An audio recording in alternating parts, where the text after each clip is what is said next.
Bonjour à toutes et bonjour à tous, bienvenue dans le podcast In Shape to Grow, le podcast qui a pour mission de vous soutenir vous et votre communauté dans une démarche holistique de la santé. Je trouve en effet qu'aujourd'hui nous sommes souvent confrontés à des opinions très opposées, très extrêmes en termes de solutions. Il est temps de trouver une voie du milieu et c'est ce que je vous propose à nouveau dans cet épisode.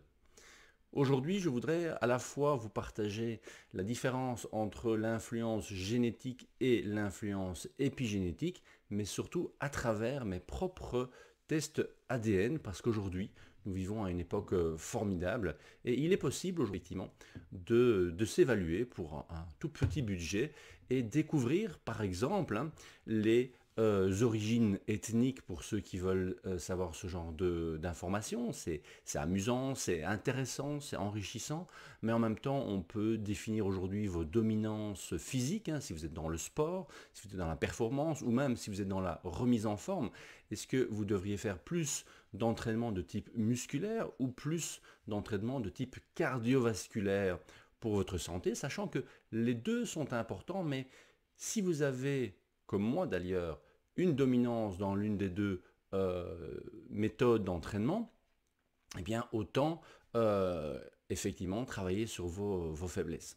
Il est possible aujourd'hui également de tester son potentiel en tant que chanteur et danseur, donc ça c'est aussi plutôt de l'ordre de l'humoristique, quoique si vous savez effectivement que vous avez un don pour la musique que vous n'avez jamais développé, il n'est peut-être pas encore temps de devenir une rockstar, mais pourquoi ne pas utiliser justement ce don, cette génétique, je dirais, favorable, eh bien, pour trouver une activité détente, à la place de méditer, mais s'engager dans un apprentissage de la musique, puisque vous êtes doué, et donc ça agirait effectivement énormément sur, par exemple, la dégénération des neurones, sur la gestion du stress et d'autres paramètres.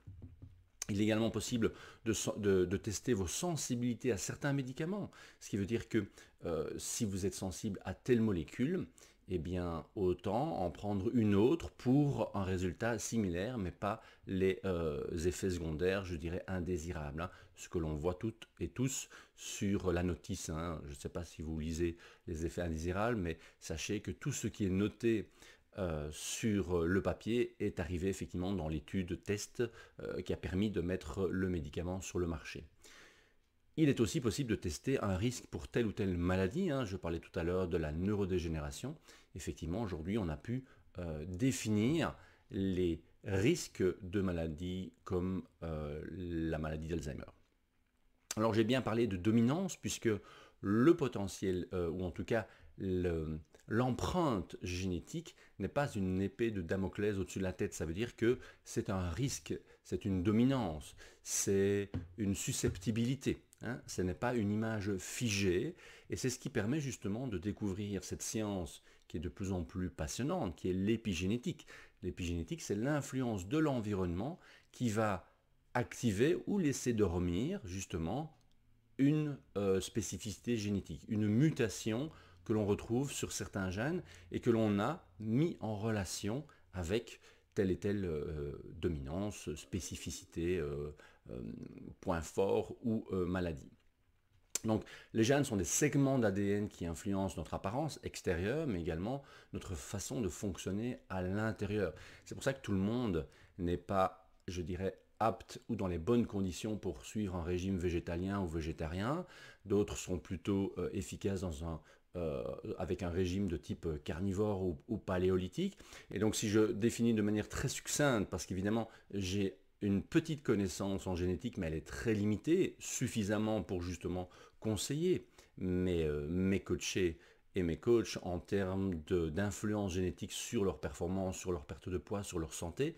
Mais évidemment, je n'ai pas un doctorat en génétique. Donc la génétique nous apprend par exemple que le code ADN est à la base commun à tous les êtres vivants, ces fameux ACTG que l'on retrouve comme encodage sur nos gènes, eh bien on va le retrouver à 98,4% identique chez les chimpanzés. Ce qui est plus surprenant, c'est que nous avons et nous partageons 50% de nos gènes avec la banane, ce qui peut expliquer éventuellement le comportement des mignons, pour ceux qui connaissent ces petits êtres jaunes. Donc, autre définition importante, le génotype, qui est un ensemble de gènes de votre ADN, qui est responsable d'un trait particulier. Et puis vous avez le phénotype, c'est l'expression ou la caractéristique de ce trait. Et donc, pour comprendre la génétique, il faut comprendre qu'il y a le gène et l'environnement. J'aime beaucoup cette métaphore qui explique que le gène, en fait, il charge le fusil et que c'est l'environnement, c'est l'hygiène de vie qui va tirer sur la gâchette.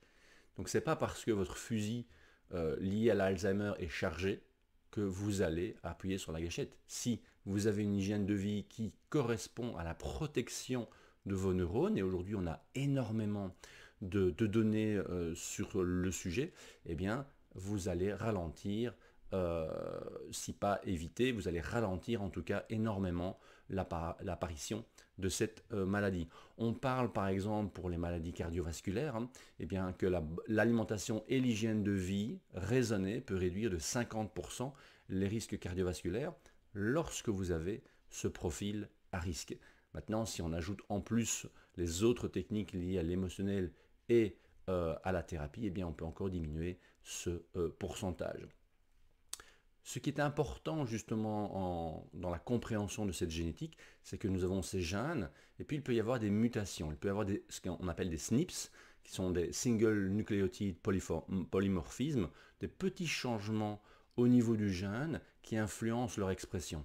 Et c'est justement ce fameux Human Genome Project qui a permis de rassembler tellement de données que l'on a pu, par exemple, dire, ben voilà, chez les diabétiques, on retrouve systématiquement cette petite mutation, ce petit SNP spécifique sur ce gène X, Y ou Z.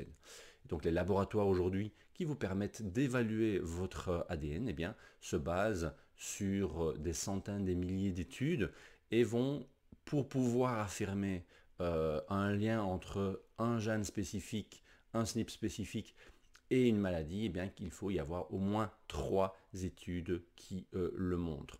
Donc le SNP, c'est un endroit où une lettre de votre génome diffère d'une séquence du génome optimal.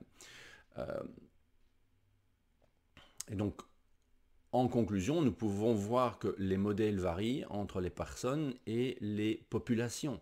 C'est ainsi que grâce à cette étude du génome humain, on a pu observer qu'il n'y avait que 5% de la population de l'Asie du Sud-Est qui était encore capable à l'âge adulte de digérer le lactose grâce à cette enzyme, la lactase.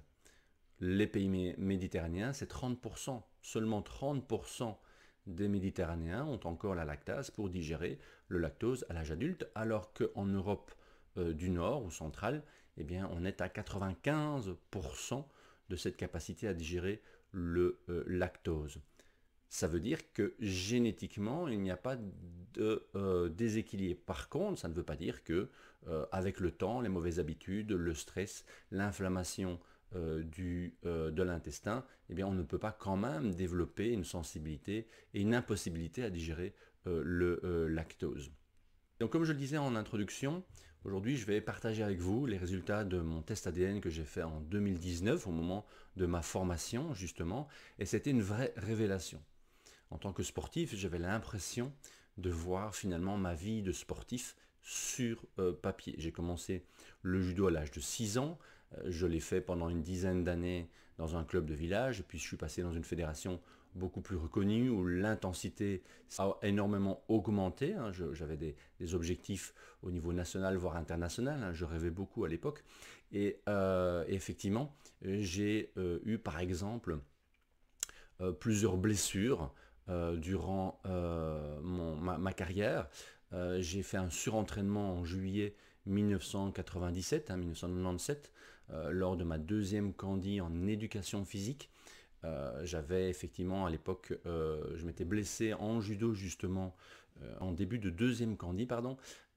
J'ai été soigné par un kinésithérapeute, ça n'a rien fait, il a fallu m'opérer parce que c'était un déchirement du bourrelet glénoïdien au niveau de l'épaule, pour ceux qui connaissent un peu leur anatomie, et cette déchirure avait créé une instabilité importante. Il faut savoir qu'au départ, je suis hyperlaxe des épaules, et donc ça, j'ai pu le voir effectivement au niveau de mon test ADN, c'est-à-dire que j'ai un besoin de récupération qui est supérieur aux autres. Je n'ai pas d'informations sur cette laxité tendineuse. Par contre, j'ai un besoin d'antioxydants supérieur aux autres, donc pour tout ce qui est récupération. Et j'ai également un risque de blessure qui est moyen, c'est-à-dire qu'il n'est pas élevé, mais il n'est pas faible. Et donc tous ces paramètres ensemble, plus le fait qu'effectivement j'étais quelqu'un de jusqu'au boutiste, comme on dit, je m'entraînais énormément en préparation physique, eh bien j'ai affaibli mon système et c'est ainsi que j'ai été opéré une première fois et puis 9 mois plus tard de la deuxième épaule. Et du coup, pour en revenir à ce surentraînement, en fin de deuxième candi, je n'avais donc aucune heure d'entraînement de toute l'année. J'avais tous les cours pratiques à passer en août 1997, 97, fin deuxième candi, où je devais redoubler ma deuxième candi. Pour moi, il était impensable de bisser ma deuxième candi. Je n'avais jamais raté jusque-là d'années d'études. Et donc, je me suis entraîné tous les jours.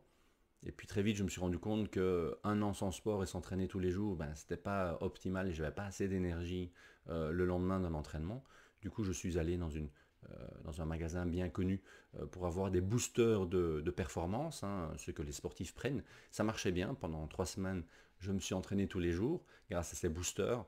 Et un matin, je me suis réveillé et j'étais incapable de marcher de mon côte à Louvain-la-Neuve jusqu'au marché pour mes fruits et légumes sans être essoufflé. J'ai pris mon vélo, j'ai cru que je n'y arriverais jamais. Mais je suis allé jusque chez mon kiné, je lui ai expliqué la situation. Il m'a dit, écoute, tu arrêtes ça tout de suite. Il m'a donné des antioxydants, je m'en souviendrai toujours, à base de coenzyme Q10 et de zinc. En une semaine, j'avais récupéré. Donc le fait d'éliminer les boosters et de booster finalement mon système antioxydant. Et j'ai pu me réentraîner. J'ai lâché prise sur le résultat et j'ai quand même réussi mes examens. Et je suis passé en première licence avec mes compagnons de route. Et donc là, si j'avais eu justement ces informations avant mes études, probablement que je n'aurais pas eu ce genre de blessure. Donc ici, ce que je vais faire maintenant, c'est vous partager les résultats sur une page. En général, quand vous faites une évaluation, vous avez tout un dossier. On ne va pas passer à travers tout le dossier, mais à travers l'infographique qui vous permet d'avoir une vue globale de mes tests génétiques. Donc on voit ici une première observation. Pour un judoka, c'est vraiment pas idéal. 18% de fibre 2 liée à la puissance et à la force et 82% de fibre 1. Donc j'ai des capacités aérobie supérieures à la moyenne. Visiblement, dans les statistiques du laboratoire, il n'y a que 3% de la population qui a ce profil-là. Et on voit que j'ai une réponse ou une capacité aérobie vraiment très élevée. Pas, ou en tout cas élevée, puisque vous voyez ici très élevé, médium, faible et très faible. Je suis dans la phase élevée. Je n'aurais peut-être pas été champion du monde de marathon, mais le judo n'était probablement pas le meilleur sport pour mes qualités physiques. Maintenant, ce qui est important, et on l'a vu malheureusement dans les pays de l'Est à une époque où on choisissait les futurs champions du monde par rapport à leur capacité physique et non pas parce qu'ils aimaient. Moi, le judo reste une de mes passions, c'est vraiment un sport que j'aime énormément, mais je n'ai pas ces capacités d'explosivité. Et donc, si je voulais gagner un combat, il fallait que je temporise au départ, que je fatigue au maximum mon adversaire pour pouvoir justement profiter de la fatigue de l'adversaire et de ma fraîcheur en fin de combat pour pouvoir gagner. On voit effectivement, comme je vous l'ai dit ici à droite, le risque de blessure qui est dans, je ne vais pas dire dans la moyenne, mais qui est moyen, c'est-à-dire qu'il n'est pas très faible, ça aurait été intéressant. Effectivement, ce sont les personnes que vous avez peut-être déjà rencontrées qui s'entraînent très mal, avec aucune posture, qui ne se blessent jamais. Et puis vous avez tout en haut ceux qui sont très sensibles aux blessures. Tout cela, je vous l'ai dit, est évalué sur base d'au moins 3 études scientifiques qui confirment le lien entre un SNPS et le risque de blessure. Je vous montrerai un deuxième rapport qui montre effectivement qu'aujourd'hui, on peut évaluer cela au niveau du tendon d'Achille et du tendon sous-rotulien. On peut également, selon la précision du test que vous allez faire, aller voir jusqu'à la dégénération des disques. Donc ça, c'est également génétique. C'est une petite parenthèse par rapport à l'épisode précédent où je n'étais pas sûr effectivement qu'il y ait aujourd'hui un gène qui était mis en avant, et donc en relisant mes notes, vous voyez, c'est toujours utile, eh bien j'ai pu le remarquer. Alors ici on voit effectivement ma vitesse de récupération qui est lente. Je me souviens d'un de mes professeurs durant mon master en Australie qui disait qu'effectivement il l'avait observé, donc avant même les tests génétiques, et les bons entraîneurs le savent, vous pouvez avoir deux athlètes qui ont le même âge, qui ont les mêmes performances, mais si l'un a une vitesse de récupération rapide, il pourra s'entraîner peut-être un jour sur deux ou tous les jours à haute intensité, en tout cas en planifiant peu de temps de récupération. Et par contre, vous avez des personnes qui auront besoin de minimum 2 jours de récupération entre deux entraînements intenses. C'est mon cas. Par contre, lors du premier confinement, j'avais eu la chance de m'entraîner dans mon jardin, puisque j'avais un jardin et du matériel. Et là, j'ai fait un test des petits entraînements de 20 minutes très intenses, un à 11 heures et un à 17 heures, avec juste après 5 minutes de récupération active au niveau de la respiration, au niveau du système parasympathique, au niveau du nerf vague, et puis tout de suite après, une douche froide de 2 minutes et un repas. Et bien là, je me suis rendu compte que c'était un dosage qui était vraiment très utile et très efficace pour moi. Donc c'est des petits entraînements, mais à chaque fois une récupération proactive. Eh bien, je n'ai jamais eu des résultats aussi rapides et j'ai même dépassé mes performances que j'avais atteintes quand j'avais 20 ans, alors que là j'en avais 44. Donc là, on voit effectivement que c'est un bon exemple. J'ai une vitesse de récupération lente, donc je dois faire attention à la durée de mes entraînements intenses, parce que sinon je vais avoir besoin de vraiment beaucoup de temps pour récupérer. Et par contre, si j'aide et je soutiens la récupération, eh bien je peux l'accélérer. Donc ça, c'est au niveau de la performance sportive.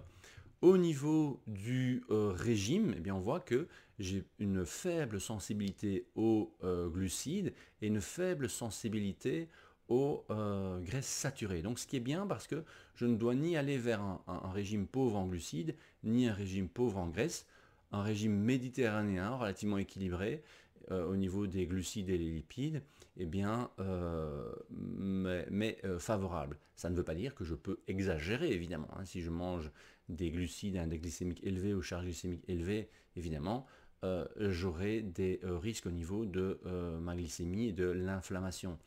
Maintenant, je ne suis pas autant à risque que la personne qui devrait consommer justement un régime pauvre en glucides. On voit effectivement que je n'ai pas d'intolérance au lactose, donc je fais partie des 95% de la population occidentale qui est encore dotée de la lactase. Je n'ai pas de sensibilité ou de prédisposition à la maladie cœliaque et donc à l'intolérance au glucose, et que j'ai une tolérance normale à l'alcool. J'ai également une capacité à être vite sensible au niveau du café.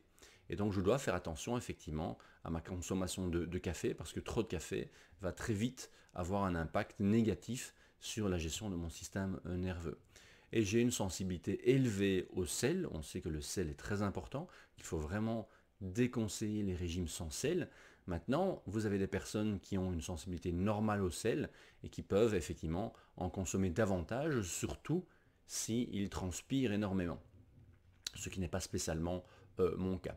Je vous le disais tout à l'heure, un des points faibles que j'ai à côté de cette récupération qui est lente, c'est un besoin accru en antioxydants, et donc le stress va très vite me marquer, le manque de sommeil également, l'inflammation va très vite me marquer, d'autant plus que j'ai un besoin en oméga 3 supérieur à la moyenne, qui est également une molécule qui intervient dans l'inflammation. Je n'ai pas de besoin spécifique au niveau de des vitamines B, ni de la vitamine D, hein, ça se voit. J'ai beau être belge d'origine, j'ai parfois des traits qui sont plus, je dirais, mat que certaines personnes dans mon entourage qui ont des origines méditerranéennes. Et je n'ai pas spécialement un besoin accru de crucifères, et j'ai un bon système de détoxification, donc je détoxifie rapidement, et donc ça c'est également intéressant. Alors aujourd'hui, le laboratoire avec qui je travaille, hein, et si vous avez envie justement d'évaluer votre ADN, n'hésitez pas à me contacter, mais vous voyez ici, c'est le nouveau infographique du laboratoire. Et en plus des caractéristiques de l'entraînement qui sont similaires, en plus des caractéristiques au niveau nutritionnel, ils ont ajouté effectivement un impact du stress sur la personne, hein. Donc s'il y a une bonne résilience à la personne. Donc ici ce n'est pas mon test personnel, donc je ne connais pas ces spécificités de mon ADN, mais vous avez là la qualité du sommeil et la qualité de résilience qui peuvent être évaluées, hein, savoir si le stress vous pénalise ou si le stress vous motive.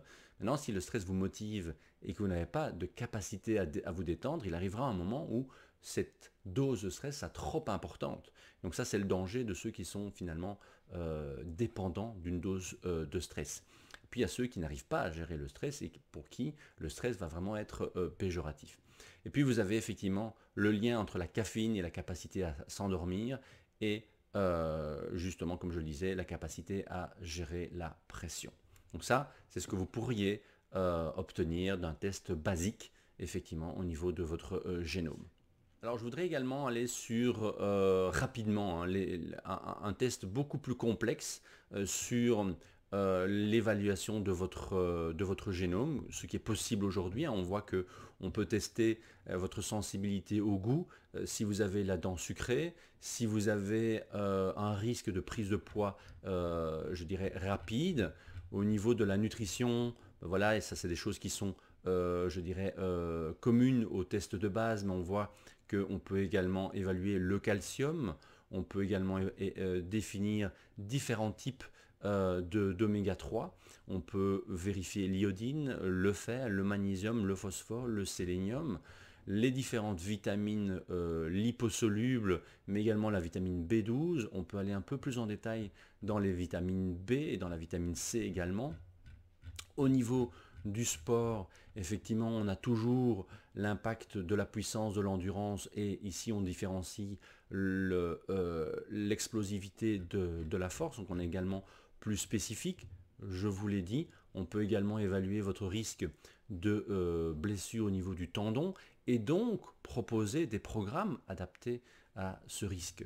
On a effectivement l'élimination du lactate, on a également la qualité de votre circulation sanguine, on peut également avoir sur les ligaments croisés, on peut avoir le risque de crampes, on peut avoir la réponse du cœur à l'effort, l'efficacité ou en tout cas un lien avec votre VO2 max, votre capacité de récupération, ça allait toujours là, votre risque de perte importante d'eau, et donc ça on peut le mettre justement, et c'est ça qui devient intéressant pour les sportifs, c'est de les mettre en relation entre votre besoin en sel par exemple et votre capacité ou votre vitesse d'élimination ou de transpiration.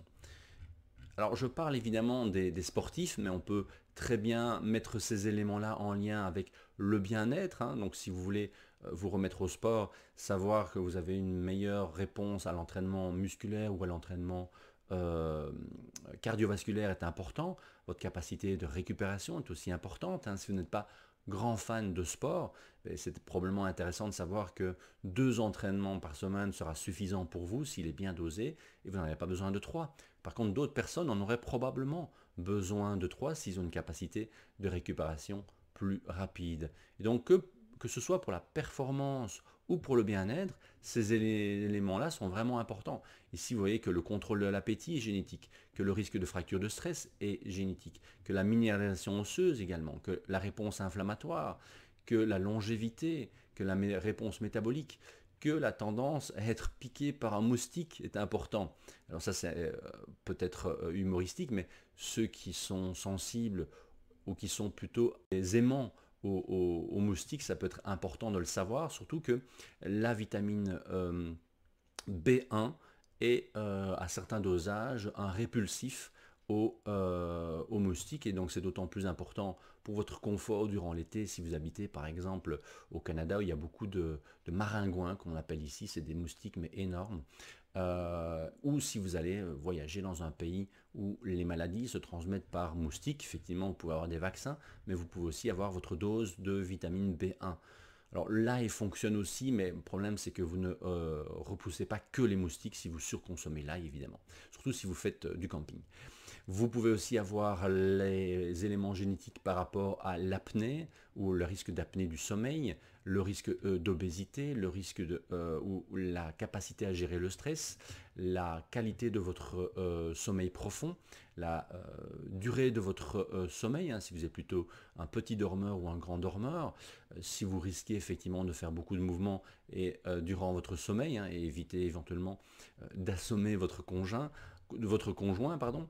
Vous avez, comme je l'ai dit tout à l'heure, et ça peut être vraiment intéressant, et moi je ne l'ai pas encore fait, hein, ce n'est pas mon test ici que vous avez sous les yeux, c'est un exemple, vous avez également la capacité de définir quelles sont les origines ethniques de votre génome. Hein. Ici, cette personne est à 75% européenne, avec plutôt des souches génétiques de la Méditerranée, un tout petit peu des pays de l'Est et un tout petit peu des pays du nord de l'Europe, ou en tout cas des pays de l'ouest nord, mais pas du tout de Scandinavie.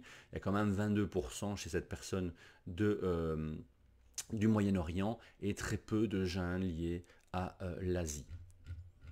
Alors au niveau de la peau, si on peut avoir toute une série d'informations, hein, la vitesse à laquelle la peau peut, je dirais, vieillir, et donc comment on peut l'améliorer justement avec les antioxydants au niveau interne, mais également avec de bons produits de cosmétiques, hein, c'est important. Donc on peut avoir toute une série d'informations sur la peau, sur les risques de cancer de la peau. On peut avoir de manière beaucoup plus humoristique aussi, ou anecdotique, je dirais pas humoristique, hein, puisque la sensibilité à la douleur n'est pas humoristique, mais anecdotique, peuvent être également importants. Les traits spécifiques au niveau des hormones sexuelles, au niveau du comportement, hein, avec le gène de l'altruisme, de l'addiction à l'alimentation, tout ça sont des éléments qui ne devraient pas vous stresser quand vous les savez. C'est simplement, comme je l'ai dit, si vous êtes en connaissance de cause, vous savez là où vous devrez faire des efforts et là où vous pouvez être un peu plus relax, évidemment. Donc on a également le gène alors je ne sais pas exactement comment on traduit ça en français, hein, le fait d'être agréable et d'être ongoing ou d'être plutôt social, hein, probablement c'est votre gène de la sociabilité ou de l'ouverture vers l'autre. Vous avez également lié à l'intelligence ou la capacité aux langues. Hein. J'ai une énorme admiration pour mon épouse qui maîtrise 6 langues. Ben, je ne serais pas étonnant qu'elle ait un gène ici plutôt de grande capacité au niveau langage. Et moi, s'il y en avait un, ce serait plutôt ici. Hein, voyez. Mais on peut le mettre en lien aussi avec la capacité à être entrepreneur, à avoir une bonne mémoire, à être créatif, à atteindre un niveau d'éducation élevé. Tout ça peut être évalué. Je vous l'ai dit. Vous pouvez aussi savoir si vous êtes un bon danseur ou un bon musicien, et ça peut être un talent caché. Vous pouvez voir aussi votre sensibilité à la pollution, hein, que ce soit la pollution des pesticides ou la pollution de l'air. Et vous pouvez également avoir des risques de santé communs, hein, diabète de type 2, cholestérol, hypertension, obésité, on en a déjà parlé, donc on peut mettre plusieurs gènes en relation, plusieurs traits de caractéristiques, avec également d'autres problèmes de santé qui peuvent survenir. Hein, on en a parlé, hein, l'asthme, on a parlé peut-être ici, ben voilà, la maladie de Crohn, ou la thrombose, la dépression, le risque de grippe, hein, tout ça sont des éléments que vous pouvez... Parce qu'aujourd'hui, on a des méthodes, on a des protocoles pour justement agir sur ce risque. Donc si vous savez que vous avez ce risque-là, il suffit d'adapter votre alimentation, votre hygiène de vie, vos loisirs vers ces faiblesses. Parce qu'en les équilibrant, eh bien, vous serez beaucoup plus serein et vous aurez une patate, mais comme jamais vous n'auriez pensé et rêvé avoir. Et puis, il y a des éléments peut-être que vous n'aurez pas je dirais, travailler. Et donc, au-delà des éléments de santé, on l'a dit, hein, c'est la santé mentale qui peut être aussi évaluée. Et ce que j'aime beaucoup aussi, c'est la sensibilité à certains médicaments. Donc, vous avez des personnes qui vont très mal métaboliser certaines molécules de manière moyenne, normale ou super rapide. Et selon ces 4 couleurs, eh bien par exemple, si tout va bien, vous êtes en vert. S'il y a des molécules que vous devez éviter et donc adapter et changer, eh bien vous l'avez en rouge. Et si par contre vous avez la couleur orange, eh bien voilà, là c'est lorsque vous allez l'éliminer rapidement, et donc la molécule n'aura pas le même effet sur vous, et peut-être qu'il faut modifier cette molécule pour réellement avoir un effet, ou alors il faut augmenter le dosage. Mais ça évidemment, il faut le voir avec votre médecin, mais c'est une information qui est validée, hein, ce sont des études scientifiques, donc si vous apportez ce dossier à votre médecin qui est à l'écoute, eh bien il n'y a pas de raison pour qu'il ne puisse pas en prendre compte dans votre traitement. Alors on en avait parlé également dans l'épisode de la semaine dernière, hein, les recherches du docteur Shanahan, qui a été une des premières à m'interpeller sur cette influence génétique depuis mes lectures de Bruce Lipton, qui est vraiment la référence au niveau de l'épigénétique, qui est un biologiste cellulaire qui est vraiment extraordinaire dans son application de l'épigénétique et dans l'application au quotidien. Les recherches du docteur Shanahan qui montrent que notre qualité alimentaire va influencer nos enfants et nos petits-enfants. Donc si nous mangeons bien, eh bien, nous donnons plus de chances à nos enfants, à nos petits-enfants d'être en bonne santé. Ce qui veut dire que nous-mêmes sommes influencés par la qualité alimentaire de nos parents et nos grands-parents. Parce que cette qualité alimentaire, cette hygiène de vie a renforcé les gènes. Donc c'est vraiment intéressant de se dire que nous sommes, nous, en tant que génération, eh bien, entre nos parents, nos grands-parents, donc nous dépendons de ce qu'eux ont fait, et notre comportement va influencer la santé de nos enfants et de nos petits-enfants. Ça veut dire que si nos grands-parents étaient des hommes et des femmes qui mangeaient local, du jardin, qui priaient, puisqu'à l'époque c'est encore des générations, il y avait beaucoup la prière, en tout cas dans les pays occidentaux, s'ils avaient une bonne hygiène de vie, qui bougeaient suffisamment, eh bien, nous avons hérité de meilleurs gènes, et si nous continuons à entretenir cette hygiène de vie, eh bien, nos enfants et nos petits-enfants auront une meilleure santé. Si par contre, comme ça l'est, comme je le disais dans l'épisode précédent, nous avons hérité de parents et de grands-parents qui étaient déjà plutôt sédentaires, peu sportifs et à consommer du fast-food, comme ça l'est dans les pays d'Amérique du Nord, hein, puisque les fast-foods sont arrivés début des années 60. Et donc début des années 60, ben oui, aujourd'hui nous avons des enfants ici au Canada qui sont déjà à 14-15 ans avec des problèmes chroniques au niveau ostéo-articulaire ou avec des intolérances et des allergies élevées. Hein. Il faut savoir que dans les écoles canadiennes, il est interdit de donner des noix et des noisettes ou des oléagineux aux enfants en collation parce que le taux d'intolérance est très élevé. Alors, est-ce que c'est un héritage génétique et épigénétique? Je n'ai pas de théorie là-dessus. Mais en tout cas, on voit qu'on peut malheureusement transmettre cette faiblesse, cette sensibilité de génération en génération.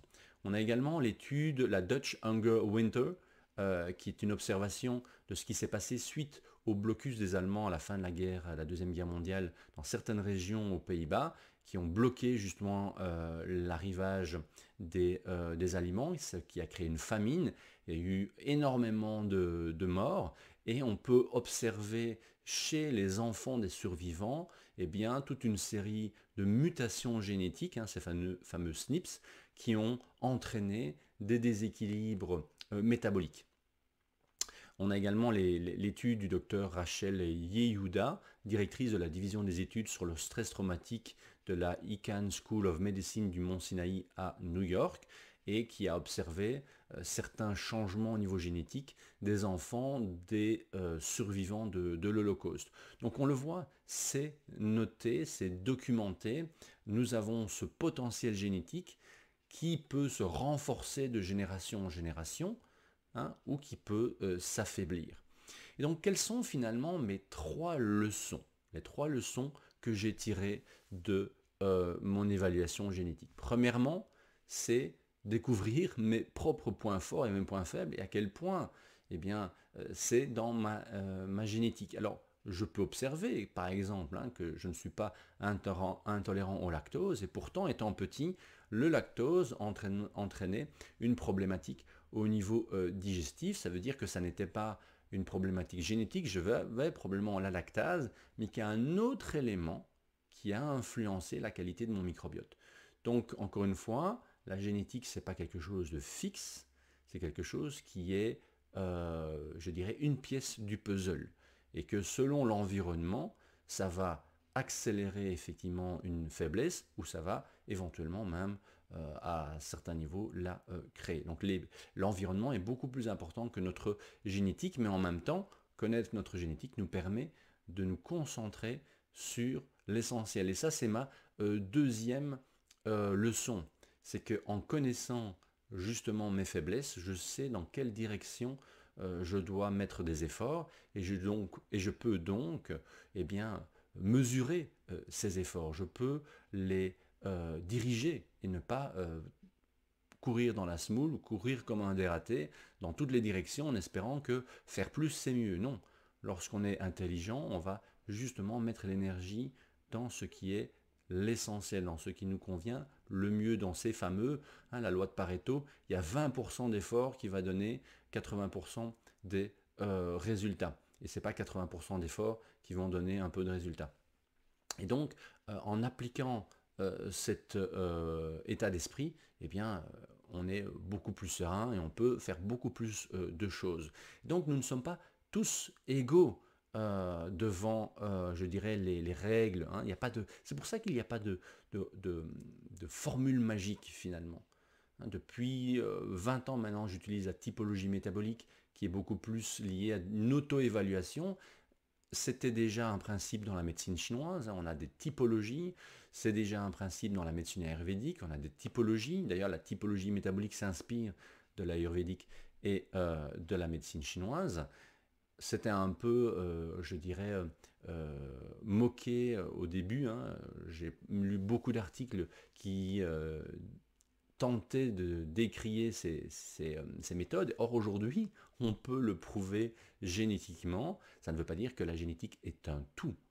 Et effectivement, c'est pas parce que je n'ai pas le gène du diabète que je peux commencer à manger du sucre matin, midi et soir. Et donc c'est là où on va trouver la voie du milieu, c'est là où on va trouver l'équilibre, c'est vraiment la mission de ce podcast. Et donc la troisième leçon finalement de cette analyse ADN, ça me rappelle vraiment, alors que je le savais déjà et que je l'utilise en coaching, que nous sommes tous différents et qu'effectivement, hein, la personne qui a la dent sucrée, ce que moi je n'ai pas, eh bien, elle aura d'autant plus difficile à se contrôler par rapport au sucre, surtout dans des situations plus stressantes.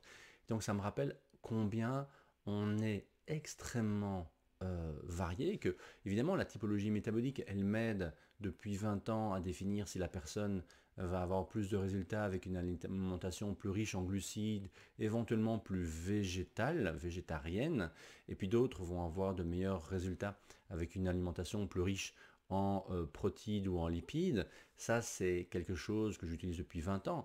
Par contre, voir l'étendue de ces différences génétiques me rappelle combien je dois rester en observation, je dois rester en empathie, je dois écouter mes coachés pour pouvoir justement m'adapter au mieux et faciliter leur chemin vers la santé, la sérénité. Tous mes coachés ne font pas évidemment ces tests, hein. Il y a un test de base qui est très accessible à chacun, et puis il y a un test beaucoup plus onéreux. Ça n'est pas des milliers d'euros, hein. C'est quelque chose qui tourne autour des 600 euros, mais c'est quand même un budget. Tout le monde ne peut pas sortir 600 euros pour savoir s'il est un bon danseur ou un bon musicien, mais vous l'avez vu, ça va bien évidemment au-delà de ça et au-delà de des gènes ethniques. Tous ces éléments-là, lorsqu'ils sont bien analysés, lorsqu'ils sont bien mis dans ce puzzle de la santé, peuvent vraiment être un élément essentiel dans l'investissement de la santé de chacun. Donc mes trois leçons: 1, une leçon personnelle par rapport à mes points forts et mes points faibles. 2, savoir effectivement dans quelle direction aller au niveau de l'énergie que je vais dépenser, et que ce n'est pas parce que je dépense plus d'énergie que j'aurai plus de résultats. Ça, c'est une grosse leçon pour moi. Et 3, effectivement, de voir à quel point nous pouvons être différents et que lorsque l'on fait du coaching, il faut vraiment être attentif aux moindres éléments. Donc, vous avez justement la possibilité, si vous en avez envie, de faire ce genre de test. Vous pouvez me contacter, c'est très simple, hein. Il suffit de remplir un bon de commande, de me l'envoyer, de choisir la version élémentaire ou la version premium. En une semaine, vous recevez le kit à la maison. C'est un test salivaire, donc pas de test sanguin. vous le renvoyez au laboratoire et en 3 ou 4 semaines, vous avez vos résultats. Résultats qui sont proposés en anglais. Je vous envoie de toute façon un résumé avec mon approche holistique en français, et il y a toujours moyen aussi d'avoir des séances de coaching par après et avoir justement l'application pratique de ces différents points forts ou points faibles. Et donc, si vous êtes coach, n'hésitez pas aussi de me contacter, on peut travailler ensemble à ce niveau-là. Vous pouvez avoir un travail spécifique pour vous-même, pour vous connaître davantage, ou simplement le faire pour vos coachés. J'ai pas mal de coachs maintenant qui me contactent sur cet élément. Je suis très content de participer justement au succès d'autres coachs. Ceci termine l'épisode sur la génétique et l'épigénétique. Vous le voyez, la voie du milieu, c'est d'avoir les deux informations. Les deux sont aussi importants. Certains disent que c'est 50-50. Je ne me prononcerai pas sur cette conclusion. Néanmoins, je vous invite à vous y attarder un tout petit peu parce que ça vaut vraiment, vraiment la peine. Pour terminer cet épisode, il y a un nouveau format puisque je partage mon expérience là-dessus, mais aussi un nouveau sponsor que je suis très content de vous proposer. C'est ce nouveau t-shirt que j'arbore, un t-shirt qui est éco-responsable, qui est écologique puisqu'il est à la base fabriqué à base de fibres de bambou, jeune entreprise canadienne qui a à peine 1 an. J'ai découvert ça il y a 15 jours à peine, donc au mois de octobre 2022, si vous écoutez cette vidéo plus tard, et j'ai vraiment été très très surpris et charmé même. Charmé pourquoi parce que je suis très difficile en termes de vêtements. Certains diront que ça ne se voit pas, parce que je ne suis pas quelqu'un qui est à la pointe, à la mode. Par contre, un vêtement, il faut vraiment qu'il me convienne au niveau kinesthésique. Je suis vraiment quelqu'un de kinesthésique. Et du coup, il y a très peu de vêtements qui me plaisent dans la sensation que ça me donne. Et ici, le tissu est vraiment d'une douceur extrême, qu'il est léger. Quand je m'entraîne, c'est vraiment très agréable. Il permet effectivement une très bonne aération. Il nous laisse une sensation de fraîcheur pendant très longtemps. Donc je le disais, c'est un tissu fabriqué à partir de fibres de bambou d'excellente qualité pour ses qualités de ventilation grâce aux trous microscopiques que l'on retrouve justement dans les fibres de bambou. Il est un excellent moyen de thermorégulation puisqu'il respire énormément. Il est hypoallergénique. Alors ça ne me concerne pas directement, mais j'insiste effectivement parce que c'est, je pense, pas toujours facile de trouver des vêtements de sport hypoallergéniques. Il protège contre les rayons UV, il est infroissable, et donc pas besoin de le rapasser. Ça c'est aussi super cool pour les sportifs qui s'entraînent énormément et qui ont une tournante, je dirais, dans leurs vêtements. Il est résistant à la sueur et il respecte l'environnement puisqu'il est fait en ces bambous. Voici, c'est Embrator. .inc, embrator.ca, livrable partout dans le monde. Aujourd'hui, essentiellement 2 produits, le t-shirt et le survêt pour hommes.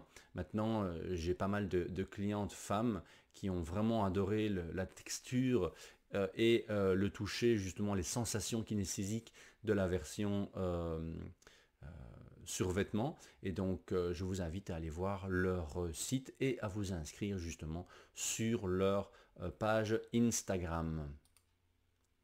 Voilà, très heureux donc de vous avoir partagé à la fois ce nouveau sponsor, à la fois mes résultats de test ADN. J'espère que cet épisode, même si vous ne passez pas à l'action tout de suite, eh bien, vous a permis de comprendre un peu mieux votre santé, comment justement on peut aborder la santé de manière holistique. Je le rappelle, holistique, c'est prendre le système comme un tout, et là où ça devient vraiment intéressant, c'est lorsque l'on met les différentes caractéristiques de l'ADN avec justement votre histoire et avec justement l'interaction des différents systèmes. D'ici notre prochain épisode, je vous souhaite une excellente fin de journée, fin de soirée, et surtout, prenez soin de vous.